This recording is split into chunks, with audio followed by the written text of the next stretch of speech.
Bueno, hola, soy Andrés Genel, estudiante de diseño industrial, actualmente en el octavo semestre, ya a puntito de graduarme.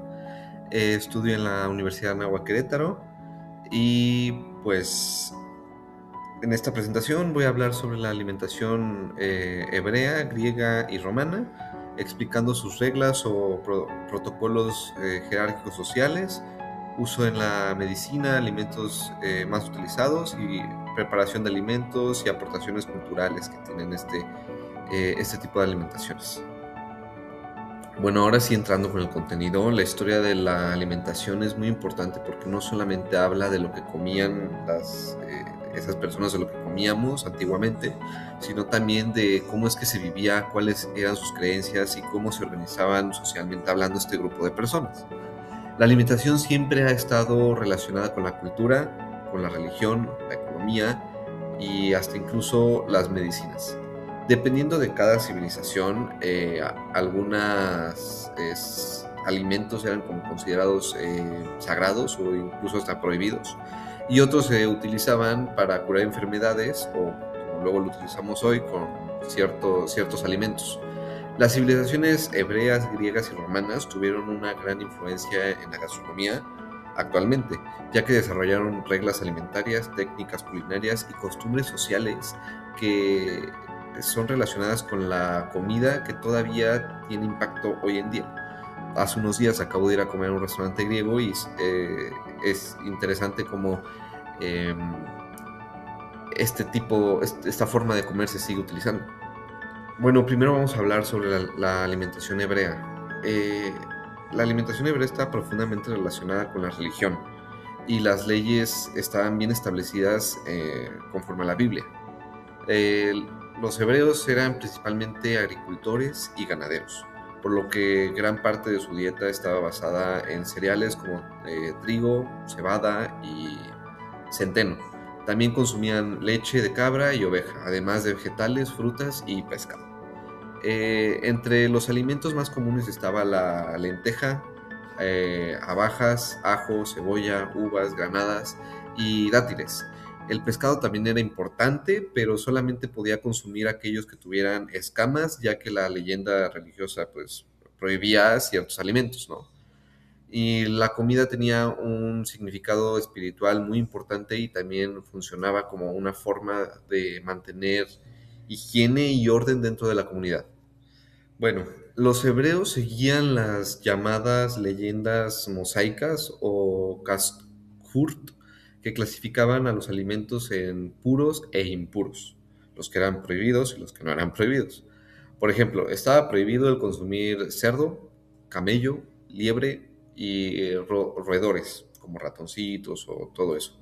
También existían reglas específicas como no mezclar carne con leche o no hervir el cabrito en la leche de su propia madre. Estas normas tenían un sentido religioso, pero también ayudaban a prevenir enfermedades y evitaban la descomposición de los alimentos, especialmente durante los largos viajes que hacían estas personas. En cuanto a las jerarquías sociales, las personas con más poder podían consumir más carne y alimentos variados, mientras que el pueblo consumía principalmente cereales, vegetales y pescado. La preparación de los alimentos eran sencillos, normalmente eran hervidos los alimentos en marmitas grandes y elaborados en pan constantemente. Una de sus celebraciones más importantes era el Pascua, donde consumían pan sin levadura y cordero asado al fuego, muy importante. Como aportación cultural, los hebreos desarrollaron normas alimentarias relacionadas con la higiene y religión, porque posteriormente influyeron en otras religiones monoteístas. Bueno, ahora pasamos con la alimentación griega. Estaba muy influenciada por su ubicación geográfica, ya que al estar rodeada por el mar, el pescado y los mariscos eran la base principal de su dieta. Estaban rodeados de mar, comían mucho marisco, como cualquier acapulqueño en mi caso. Consumían lo que es sardinas, atún, pez, sobre todo pez espada, pulpo, crustáceos y moluscos. También consumían cordero, cabrito y cerdo, además de que además de quesos elaborados con leche de cabra y oveja. Eh, el aceite de oliva era uno de los productos más importantes dentro de su cultura, de la cultura griega, y se utilizaba tanto en alimentos como en otros aspectos de la vida cotidiana. Además, el vino tenía una importancia social y cultural, ya que estaba presente en reuniones y banquetes. Como lo podemos ver hoy en día, alguna persona que toma una copa de vino, que tiene vinos en su casa, es considerado de estatus de mucho dinero o de alguien elegante, ¿no? Los griegos son considerados una de las primeras civilizaciones en desarrollar la gastronomía como un arte, verlo más allá, afuera de solo comida. Organizaba reuniones llamadas simposiums, que eran banquetes donde compartían comida, vino y conversaciones. Durante estas reuniones existían reglas de comportamiento y educación que tenían que seguir al pie de la letra. Los invitados comían recostados y debían seguir ciertas normas sociales que se imponían en ese entonces. Estos banquetes representaban prestigio, riqueza, poder dentro de una sociedad griega. Otra aportación muy importante de los griegos fue el uso de alimentos con fines medicinales, ya no solamente alimentarios o solamente comer, sino medicinales. Preparaban tisanas hechas con hierbas aromáticas, granos y vinagre para aliviar enfermedades y mejorar la salud de las personas. También utilizaban vegetales y plantas como remedios naturales. Por esta razón, la comida no solamente tenía una función nutritiva, sino que también se trasladaba directamente al bienestar y temas medicinales. Además, desarrollaron técnicas culinarias más avanzadas y diferentes formas de preparación de alimentos que utilizaban hierbas aromáticas y aceite de oliva. Bueno, ahora pasamos a mi civilización favorita, que es la romana. Bueno, la romana destacó principalmente por sus grandes banquetes y utilizaban la comida como símbolo de lujo, riqueza y poder. Los romanos utilizaban reuniones muy elaboradas donde no solamente importaba la comida, sino también la decoración, las vajillas, el lujo, los espectáculos, y lo acompañaban obviamente de la cena. Consumían principalmente lechón, cordero, cabrito, pescado y mariscos.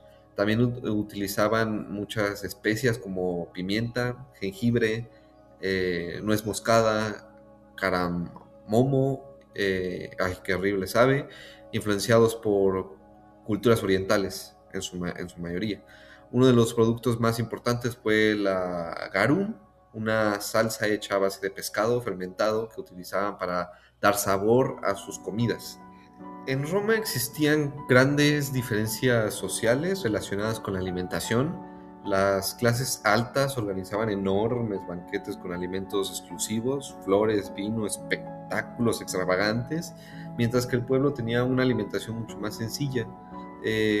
Los banquetes eran tan excesivos y extremos que algunas personas incluso se retiraban, se iban un momento de la mesa del banquete a vomitar o generarse el vómito para después regresar y poder seguir comiendo.